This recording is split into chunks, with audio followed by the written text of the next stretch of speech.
네, 안녕하세요. 멤버서입니다. 네, 오늘부터 새롭게 시작할 콘텐츠인데요. 일주일간 지수나 그 마켓에서 어떤 트렌드가 있었는지 편안하게 대본 없이 여러 가지 데이터들을 보면서 이야기하는 콘텐츠를 만들어 봤습니다. 편안하게 봐주시고 이것은 어떤 저도 투자를 공부하고 임하는 참가하는 투자자로서 하나의 참고 자료나 어떤 의견에 불과한 것이지 이 의견이 투자를 뭐 제가 자문하거나 어떤 권장하는 것이 아니기 때문에 편안하게 보시고 투자를 하시는 분들에게는 도움이 되었으면 좋겠습니다. 일단 일주일간 코스피 그 지수 차트를 좀 볼까요?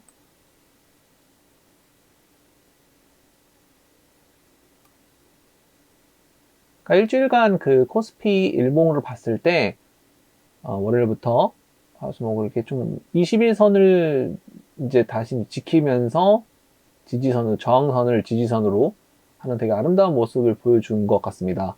개인적으로는 월요일부터 되게 좀 뭔가 이슈가 좀 안 좋아서 떨어질 거라고 개인적으로 생각했었는데 월화수목금토 금까지 잘 올라가는 모습을 보여주었습니다. 뭐 장기 지평선은 밑에 다 있기 때문에 안전하지만 당연히 얼마죠? 네, 뭐 3,000선이네요. 3,000. 저 200 보고 있으니까 200은 2,500, 말도 안 되는 소리죠. 네. 절대 오지 않았으면 좋겠습니다. 저 밑에 여기는 건들지 않았으면 좋겠어요. 이 구역은 진짜 안 왔으면 좋겠어요. 여기 좀 120, 저는 이제 장기 이평선을 보통 60, 160까지 쓰지만 120, 200, 240까지 보는데 여기 절대 안 왔으면 좋겠고 당연히 오지도 말아야 되는 선이고 개인적으로 CCI 지표, 보조지표를 사용하고 있는데 거래량도 보고 있지만 CCI는 그 보조지표로서 과매수하는지 아니면 과매도인지를 보여주는 보조지표인데요. 100 이상이 될 경우는 좀 과매수, 많이 사고 있다라는 보조지표를 보여주는 것이고 100 밑에는 과매도하고 있다, 많이 팔고 있다라는 보조지표로서 나타내주는 건데요. 개인적으로 우려스러운 부분이 이제 화요일이죠. 화요일부터 좀 갑자기 이제 뭐 이렇게 갑자기 또 이렇게 과매수가 이제 나와 표시돼가지고 개인적으로 좀 우려하는 부분이긴 합니다. 뭐 절대적으로 잘 아시겠지만 보조지표는 절대적으로 뭐 믿는 것은 아니고 보조적으로 도움을 받는 것이지 투자의 어떤 방향에 절대적인 방향은 아닙니다. 뭐 이때 뭐 과매수가 떴다 해서 이때 무조건 팔아야겠다 이런 내 포지션 정리하겠다 이런 것이 아니라 그냥 좀 과열됐구나, 좀 과열될 수도 있겠구나 뭐 이런 식으로 보면 좋을 것 같습니다. 이제 보유 수량을 보면 저는 이제 외국인이랑 기관 보유 수량을 좀 그래프를 보는데 월요일부터 보면은 그쵸. 그러니까 뭐 외국인은 좀 이렇게 좀 꾸준히 좀 사다가 좀 잠깐 멈췄다가 팔았다가 좀 사는 모습을 다시 사는 매수세가 좀 보이는데 기관은 거의 그쵸. 금요일부터 한 번도 쉬지 않고 팔고 있어요. 물론 이게 뭐 누적으로 된 순매수기 때문에 살 수도 있고 샀을 수도 있지만 가운데 저 토탈로 봤을 때는 팔았다 계속 거의 나락으로 던지고 있다 계속 그런 모습을 보여주고 있는 거죠.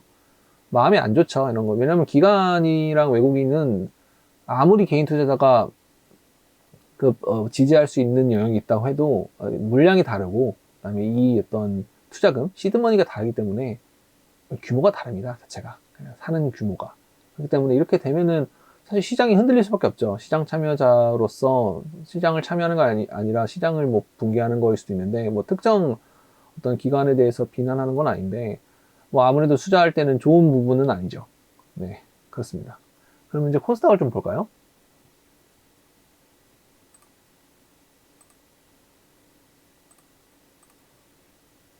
코스닥도 뭐 아주 뭐 21선은 거뜬히 잘 지키고 있고 21선이 일봉이 이평선이 933인데 절대 안 올 것 같고 또 살짝 깨졌었죠 이때 3월 16일 날.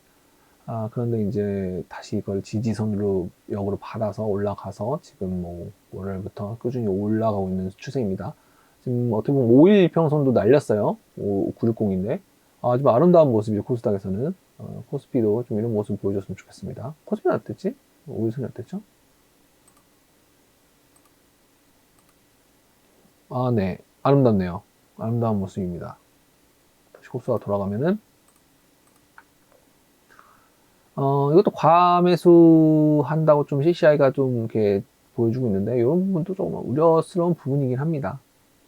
왜냐면 이렇게 뒤로 가시면은 보게 되면은 과매수 한 다음에 과매수 했다라고 보여주는데 물론 이렇게 떨어지는 경우도 있죠. 왜냐면 여기도 보세요. 얘도 보면 과매수 구간을 지나면 무조건 급락하지는 않지만 그래도 이렇게 다시 파랑이 이제 저는 이제 오아시스라 부르는데 물을 마시러 가죠. 사람들이 수익을 실현하러.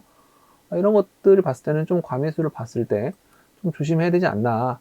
모든 주식시장 계속 우상향할 수는 없어요.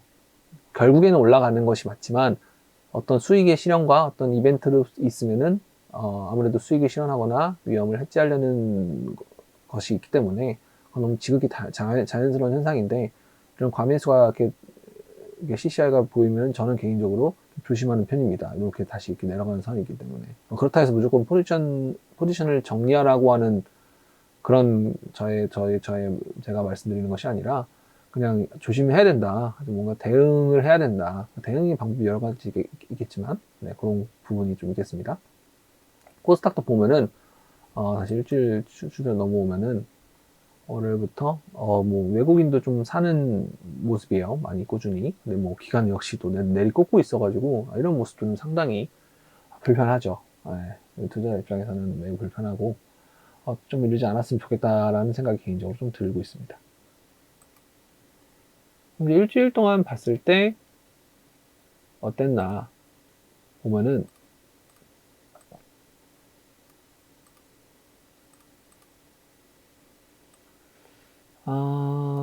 보시죠. 자, 보게 되면은 3월 29일 이번 주 3월 29일부터 4월 2일까지인데 개인들은 6천억 원어치를 팔았어요. 거의 7천억 원어치를 팔았고 외국인은 이제 1조 2천억 원 정도를 샀고 토탈로 기간은 통틀어서 6천억 정도를 팔았습니다. 이 기간도 개라돼 있어가지고 그 여러 가지 통틀은 이제 주체들이 있는데 금융, 투자, 보험, 뭐 투자 신탁, 기타 금융이 있고 은행, 연기금, 사모펀드, 국가는 저도 사실은 잘 모르겠어요. 한 번도 본 적이 없어가지고 항상 영어로만 봤어가지고 뭐 기타 법인이 있는데 이 어떤 우리가 이제 요즘 많이 이슈가 되고 있는 게 국민연금이죠. 연금이 이제 계속 순매도를 하고 있어가지고 시장 휘청거리고 있다는 것은 이제 많은 뉴스를 통해 보셨을 텐데 여기서도 봤을 때 뭐 여기는 연기금 등이 있어가지고 연기금이 어떤 정확한 연기금인지는 모를 수도 있어요. 다른 것도 있을 수 있는데 거의 뭐 파랭이죠. 지금 보면 29일부터 지금 꾸준히 이렇게 파는 모습을 보면은 시장을 참여하는 사람으로서 매우 기분이 좋지 않고 가치를 떠나서 수익을 실현하거나 아니면 포트폴리오 비중을 조정하는 것이 뭐 하나의 정책일 수 있으나 이렇게 시장을 망치는 정도의 흐름이라면 개인적으로 좀 이게 옳은 행동인가 라는 좀 개인적인 생각을 가지고 있습니다. 외국인 같은 경우는 이번 주에 많이 좀 샀고요. 사는 모습이었고 개인은 좀 이렇게 샀다 팔았다 했고 기간도 마찬가지 개인과 똑같은 모습을 보여줬습니다. 코스닥 같은 경우는 네, 뭐 개인이랑 외국인이 좀 600억 원어치 정도 샀고 그다음에 이제 기간은 300억 원어치 팔았습니다. 전반적으로 토탈로 봤을 때 여기서 봤을 때는 좀 신기한 것이 아까는 좀 뭐 연기금이나 이런 것들이 좀 투자 실탕이나 아까 좀 팔았던 부분이 여기서는 좀 빨간색들이 있어요. 그래서 좀 뭔가 아직 코스닥이 여지를 두었나 뭐 이런 개인적인 그냥 생각이 있는데 모르겠습니다. 그거는 투자자가 제가 아니기 때문에. 그리고 제가 이렇게 리서치 센터라 그래서 매일마다 이렇게 지수와 마켓 트렌드를 올려놓는데요. 이것을 보고 그냥 어떤 뭐 지수의 변화가 어떤 식이 있나 뭐 제가 내용도 많이 적었고 이렇게 어떤 업종별로 어떤 것이 있고 그다음에 종합지수가 양봉이었는지 연봉이었는지 5일 이평선을 지켰는지 그다음에 연초 이후 1월 4일 1월 초부터 장이 열린 시점부터 그리고 월간 수익률은 4월이니까 4월의 수익률이 어땠는지 이 주에 어땠는지 이렇게 좀 평가를 해서 이 지수에 있는 업종별로 어떻게 흘러가는지 그리고 몇 개의 이평선을 지키고 있는지 코스닥도 이렇게 똑같은 모습 보여드리고 있고 그리고 또 이렇게 데일리 마켓 트렌드라 그래서 이런 식으로 좀 개인이 어떤 디테일하게 뭘 사고 팔았는지 제가 이제 네이버에다가 이제 네이버 블로그에다가 하루에 한 번씩 꼭 올리고 있거든요. 이거를 이제 제가 일주일 동안에 한번 정리를 해서 전반적으로 이제 누적된 토탈로 얼마가 되는지를 또 이제 올릴 건데요. 그거에 따라서 이 영상도 같이 올라갈 것이고, 그런 내용이 어떤 것이 있는지 좀 보도록 하겠습니다. 보게 되면은 전반적으로 이제 코스피도 종합이 있고, 이 종합이 밑에 2부터 이 27까지 다 더한 것이랄까? 다 아우르는 것을 종합이라고 하고, 코스피 종합, 그리고 코스닥 종합이 있는데, 그 안에도 이제 세부적으로 업종이 되게 다양해요. 저도 모르는 부분도 많았는데, 대형, 중형, 소형주, 크기별로도 있고, 디테일하게 어떤 항목에 대한 것도 있고, 이렇게. 그리고 밑에 보시면, 또 여기도 보면은 코스닥에서도 똑같습니다. 어떤 업종이 좀 더 강세가 있는지, 아니면 강세가 아닌지, 약세인지, 그런 걸 좀 보여주고 있는데, 이제 편안하게 보면 업종에서 종합지수가 오늘, 위클리 어땠는지, 5일, 양봉, 음봉의 모습이고, 5일, 20일, 60일 주봉으로서 잘 지키고 있는지, 잘 지키면 이 색이 표시가 되고, 안 될 경우는 이렇게, 그러니까 일반 검은색으로 나옵니다. 색이 표시가 안 되는 거죠. 그리고, 기존에는 이제 이 수익률이 이게 YTD, MTD, WTD가 언제부터인지 잘 몰라가지고, 저도 이제 계속 이제 뭔가 진화하고 있습니다. 그래서 이제 21년, 이번 년 1월 4일부터까지, 지금까지, 현재까지 수익률 지수가, 그 다음에 요거는 또 어떤지, 이렇게 좀 보고 있는 것이죠. 네네네. 그래서 어떻게 잘 흘러가고 있는지, 좀 뭔가 내가 투자하고 있는 업종이 잘 가고 있는지, 이런 부분을 좀 볼 수 있는 것이 아닐까 싶습니다. 그래서 전반적으로 보면은, 지금 다 코스피 같은 경우는 주봉으로 봤을 때는 위클리니까 주봉이고 데일리는 이제 일봉으로 보겠죠.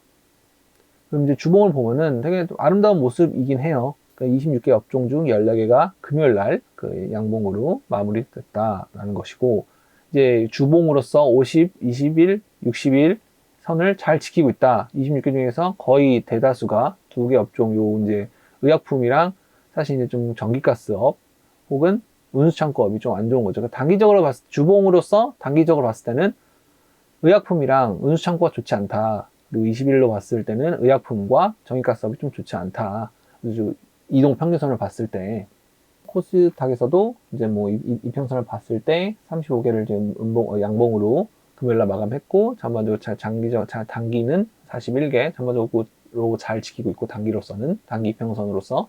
그다음에 이제 21선에서는 좀 혼조세가 있다. 어떤 건 지키고 안 지키고 이런 것이 있다라고 보면 되겠고, 이제 장기로서는 이제 전 업종이 되게 잘 지지하고 있다.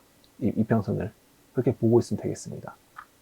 이제 코스닥에서는 운송 장비 부품만 좀 안 좋고, 단기로서 이제 21선에서는 기타 서비스, 제조, 유통, 그리고 제약, 기계장비, 일반 전기전자, 운송장비 부품, 그다음에 통신 장비, 코스닥 신성장 기업이 좀 21선에는 미치지 못하고 있는 것 같습니다. 이게 아무래도 저항선이 이제 되겠죠. 뚫고 올라가느냐, 아니면 더 밑에 이제 장기를 또 터치하느냐인데, 전반적으로 이제 코스닥의 장기 이평선은 다 지키고 있는 편이라서 상당히 매우 좋은 것 같습니다.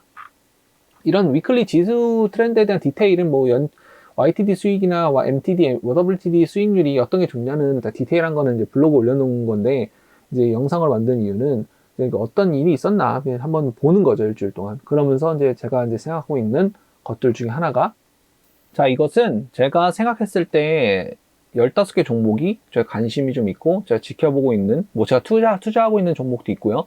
전반적으로 어떻게 좀 일주일 동안 성과를 내었는지 좀 지켜보고 싶었습니다. 그래서 그런 거를 같이 좀 함께 만들어 보고, 어떤 이슈나 어떤 또 뭐 이벤트가 있어가지고, 좀 이게 수익이 좋은지 안 좋은지, 그리고 왜 이게 시장에 주목받고 있는지 아니면 아닌지, 이런 것들을 좀 보고 싶었습니다. 그래서 무작위로 막 선택을 하고요.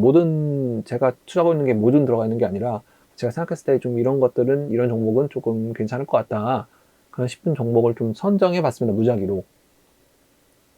그래서 제가 이제 이게 일주일 동안 YTD로 봤을 때 수익률이 어떤지, 뭐 월간이 어떤지, 연초는 어떤지를 보는 건데, 일단은 제가 정해 봤습니다. 무작위로. 그래서 뭐 이런 것들에 대한 의견이 있으시면 저한테 알려주시면 제가 반영을 하겠고요.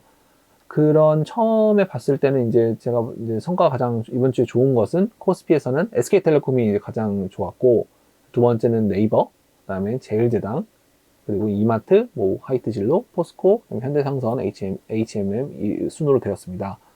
그리고 이제 코스닥 같은 경우는 비덴트, 그리고 원익 IPS, SK 머티리얼즈, 인선 ENT, 파이오링크, PI 첨단 소재, CS 베어링, 이오 플로우가 있는데, 이 순으로 이제 이 순서는 주간 수익률, 제가 저희가 위클리로 보는 거기 때문에 수익률의 주간이 어떤지를 순으로 선택을 하고, 이제 뭐 전반적으로 왜 이런지 이런 것들이 좀 중요하겠죠. 그래서 그런 부분 디테일까지는 다 제가 다루기는 뭐 몇 시간이 넘게 걸리기 때문에 뭐 다 이런저런 얘기보다는 이 SK텔레콤이 왜 주목을 다 볼 수는 없고 첫 번째 다 본다기보다는 종목 몇 가지만 보면서 왜 이슈가 되었는지를 볼 수 있는 시간을 가졌으면 좋겠습니다. SK텔레콤 같은 경우는 인적 분할을 한다 그래가지고 그것이 좀 4월 중에 공식화가 된다. 그런 것들 때문에 좀 많이 시장의 주목을 받았다고 생각이 듭니다. 왜냐면 이게 전반적으로 지배 구조를 바꾸는 거거든요. ESG에서 중요한 부분 중 하나가 그 지배 구조인데 그 지배 구조를 바꾸기로 한 거죠. 그래서 이 주주총회에서 이 아무래도 이 전체의 사업 포트폴리오가 가치를 충분히 커버 못하고 있다. 그래서 뭐 구체적으로 설명하겠다. 뭐 해가지고 이런 식으로 좀 인적 분할 시나리오를 가지고 있다고 합니다.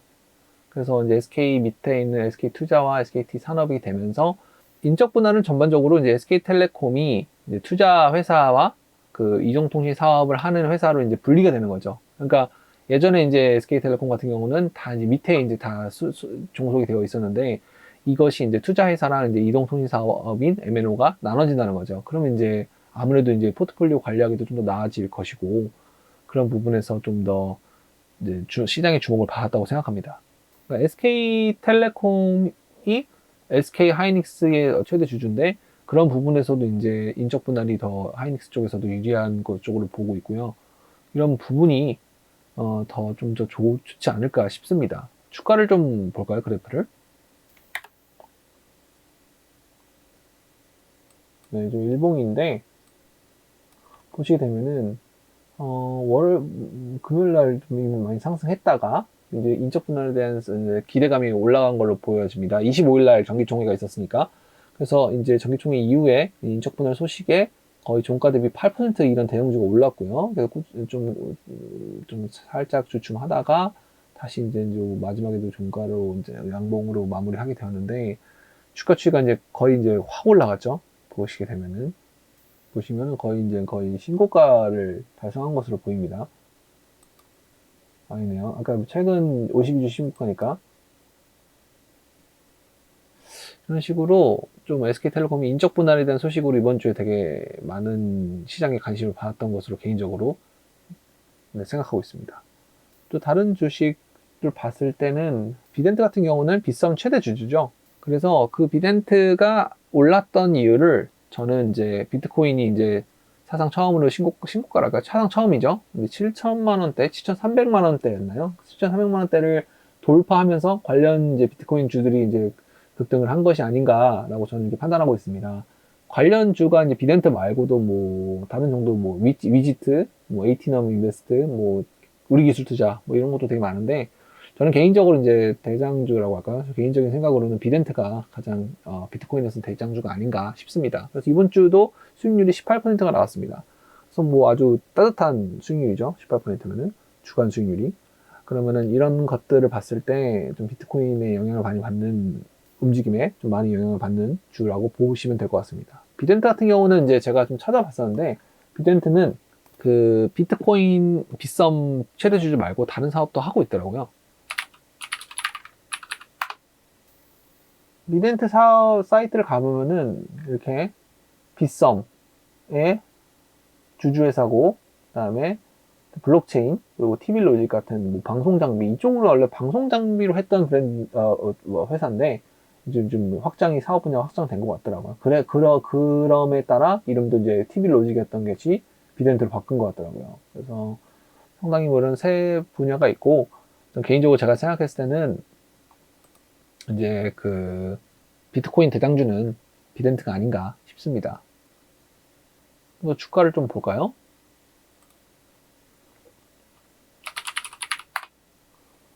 역시 또 월요일부터 우상향하는 것을 보여주었고, 아무래도 이제 비트코인이 사상 처음으로 이제 실전 300만 원을 돌파하면서 좀 이제 또 아무래도 그런 주목을 받지 않았나 싶습니다.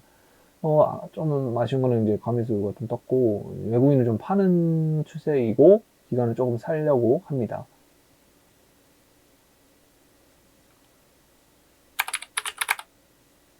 저도 SK텔레콤 봤을 때, 월요일부터 올랐지만, 과매수가 없어요. 좀 이때 살짝 올랐다가 주춤하는 모습 보이시죠?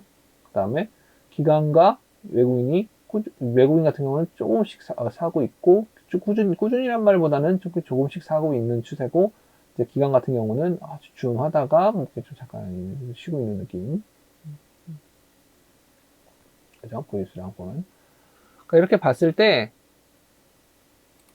제가 생각했을 때 이제 코스피에서 이제 한 주 이제 SK텔레콤이죠. 톱 원, 그다음에 코스닥에서 톱 원인 비덴트를 이게 어떤 것인지 살펴보고 이런 시장에서 관심을 주고 있는 것들 이런 것이 있다라는 것을 좀 제가 정리를 해서 편안하게 볼 수 있게 콘텐츠를 만들어서 저 공유하고 다시 한번 말씀드리지만 이거는 제가 그냥 제가 생각했을 때 투자를 하거나 그리고 이제 어떤 관망을 하고 있는 거기 때문에 이것이 뭐 정확하게 막 투자에 대한 광고가 아니기 때문에 하시기 전에 잘 살펴보시고 어떤 회사인지 보시면 좋을 것 같습니다. 제가 또 재무제표도 뭐 보고 이러면 좋을 것 같은데 그럼 또 재미도 없어지고 하니까 일단은 이렇게 좀 그 겉핥기로 이렇게 하는 것이기 때문에 편안하게 보시고 이런 종목이 있구나. 오늘 이제 기억하실 거는 SK텔레콤이 인적 분할을 하기 때문에 이번 주에 좀 관심을 많이 받았구나.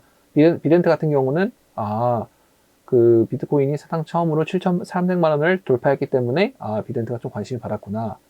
이렇게 좀 생각하시면 될 것 같습니다. 물론 이건 제가 선택한 종목이기 때문에 절대적인 건 아니고 다른 종목들도 그 반사 이익을 받을 수도 있기 때문에 그런 것을 잘 살펴보시고 투자에 임하시면 좋을 것 같습니다. 주말 잘 보내시고 또 다음 주에 또 좋은 콘텐츠로 찾아뵙도록 하겠습니다. 네, 오늘 이번 주도 고생 많으셨습니다.